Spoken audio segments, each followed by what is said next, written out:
मंत्रिमंडळ उपसमितीची बैठक पार पडलेली आहे. मोठ्या संख्येने आंदोलक आहेत ते आझाद मैदान या ठेवणे काय निर्णय झालेला आहे, कशा प्रकारे आंदोलनाची संधी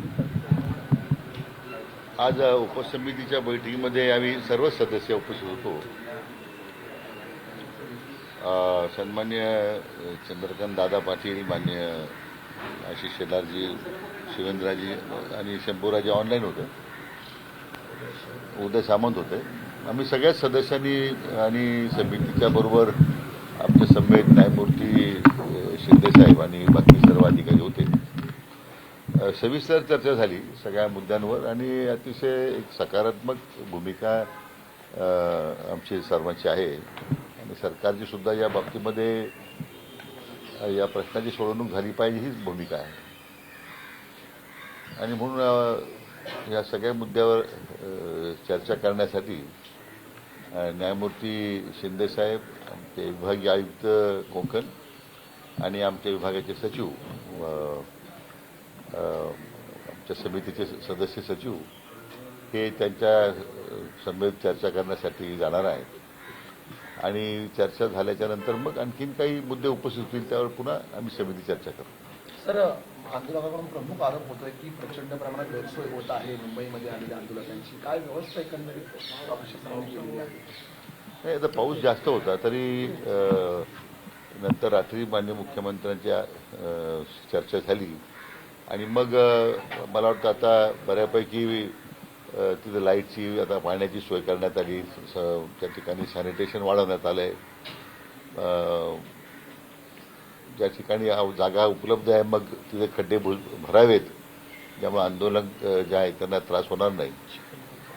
चिखल जास्त आहे परंतु लाईटची व्यवस्था, पिण्याच्या पाण्याची, तुमच्या सांडपाण्याची व्यवस्था, पिण्याच्या पाण्याची व्यवस्था आहे. सगळ्याच बाबतीत आता महापालिका आयुक्त सुद्धा बैठकीला होते, त्यांना सूचना दिलेल्या आहेत. सर, तुम्ही सकारात्मक चर्चा वारंवार म्हणताय पण आपल्याकडून त्यांना काही असं शिष्टमंडळ जाणार आहे का? त्यांच्याकडून काही निरोप येतोय का? आपल्याकडून काही निरोप जाणार आहे का? कारण आज जरी जरांगे यांची पत्रकार परिषद सकाळी बघितली तर त्यांची आक्रमकता मात्र अजूनही तशीच आहे. घेणारच, ओबीसी मधूनच द्यावं लागेल. ह्या सगळ्यावर नेमकं सरकार काय करतं? नाही, म्हणूनच मी म्हटल्याप्रमाणे न्यायमूर्ती शिंदेसाहेब आणि आमचे विभागीय आयुक्त त्यांच्याशी आता चर्चा करायला जाणार आहे आणि त्यांनी उपस्थित केलेल्या मुद्द्यांसंदर्भात आम्ही जी आज चर्चा केलेली काही निर्णय केलेत त्याची माहिती ते त्यांना देतील आणि मग पुढे आणखीन काही आवश्यकता असेल तर पुन्हा एकदा आम्ही त्या संदर्भात पुन्हा सविस्तर त्यासाठी बसणार आहोत.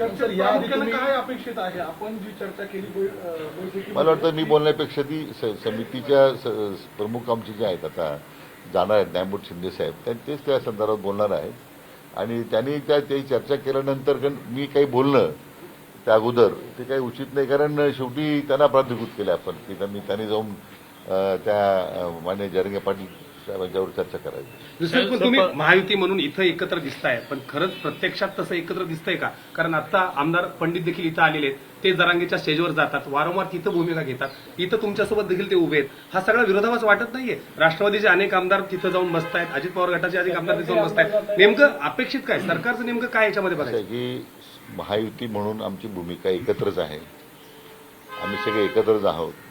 आता काही बाबतीमध्ये काही त्या स्थानिक परिस्थितीनुरूप काही मंडळी त्यांच्या स्टेजवर गेली, त्यांची चर्चा केली आणि शेवटी सर्वांचा एकच भूमिका आहे की हा प्रश्न सुटला पाहिजे.